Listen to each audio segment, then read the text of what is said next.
Now let's start with the concept called as copy constructor. What is the definition of copy constructor? The copy constructor is a parameterized constructor that contains a parameter of object of the same class. What it means? Copy constructor is a constructor. Obviously, the name of constructor needs to be same as your class name, and it will accept the object of the same class as a parameter. That is the definition. Second point, the copy constructor in C# is useful whenever we want to duplicate the content of one object instance into the another object. So the purpose of the copy constructor is to copy the one object data into another object. That is the purpose of the copy constructor. Third point is, we can say copy constructor is a constructor that copies one object data into another object. What this point means? Now see, inside the main, we have created the object emp with the employee ID 1 and employee name Raj. Now what I want is, I want to copy the data of emp object into emp2.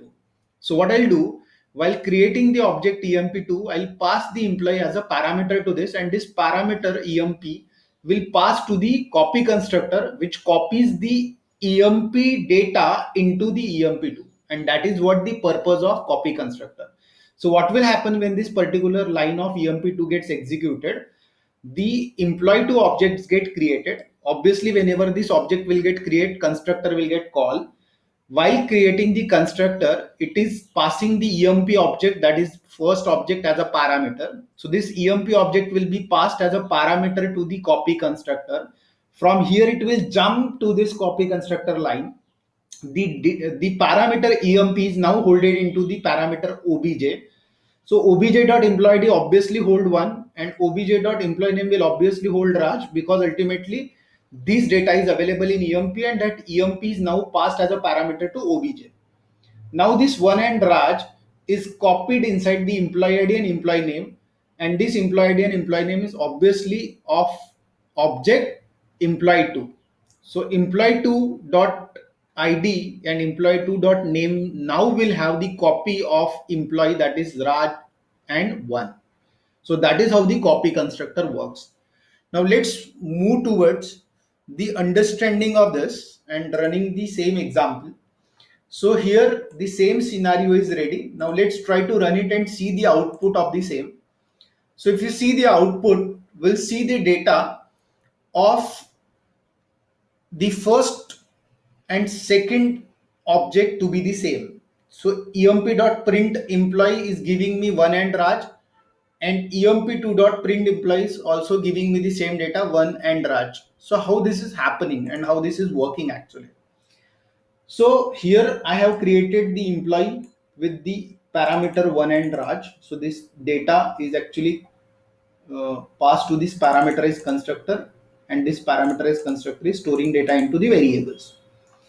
Now while creating the second object emp2, I am passing employee as an object.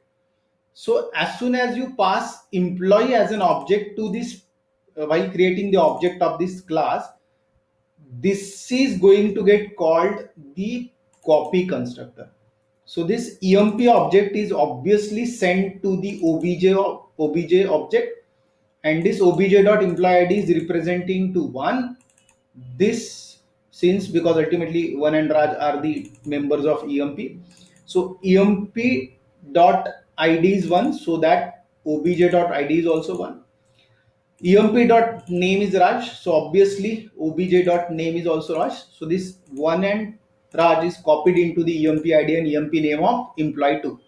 So whenever you try to print employee2 dot print employees, it is going to print the same data, that is employee id 1 and employee id Raj, because with the help of copy constructor, the data of employee object is copied into employee2, and that is why this constructor is specifically called as copy constructor, because it copies the data of one object into another object. In our case, the data from emp object is copied into emp2 object. So this is all about the copy constructor. Stay tuned for the more upcoming videos.